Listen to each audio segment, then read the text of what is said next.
Салам достор. Бүгін азыр жаңы мектептен келатам. 25 май акыркы коңгуроо салтанаты болуп, анан маалымат катары айта кетиш керек. Ошол Кара Бура жаштар биримдигинин атынан окууда алдыңкы жетишкен окуучуларга стипендиялар тапшырылды буюрса. Бүтүрүүчүлөргө анан бир 10 класстын окуучусуна тапшырдык. Анан ошол биздин жаштардын эмилгесин колдоп берген ишкер акелерибизге рахмат айткыбыз келет. Окуучуларга стимул болду деген ойдобуз. Анан ушу жалпы бүгүнкү бүтүрүүчүлөрдү акыркы коңгуроо майрамы менен куттуктайбыз буюрса. Алдыда жолуңуздар шыдыр болсун.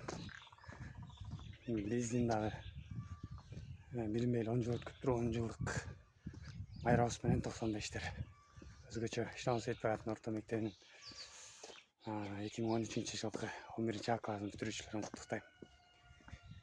Кайыктуу озокто аман бололу. Азыр кырдаалга байланыштуу ар кимибиз ар жакта экенбиз. Көбү Москвада дегендей. Айрымдар шаарда жумуш менен башка менен алек болуп чогула алган жокпуз. Жакшылык нерсе кечи жок дейт буюрса.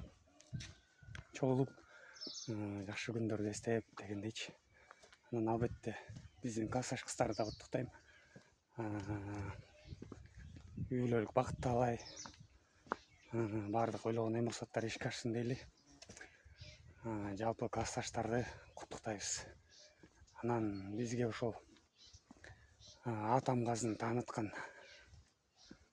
Арзыматова Саламат эжекеге, андан кийин бизди окуткан Сүрүйө Жамиль эжекеге, андан кийинки бизди окуткан Султанмуратова Майрам эжекеге, андан кийин бизди бүтүргөн Албаева Гүлзир эжекеге ийилип таазим кылабыз. Негизи буга чейин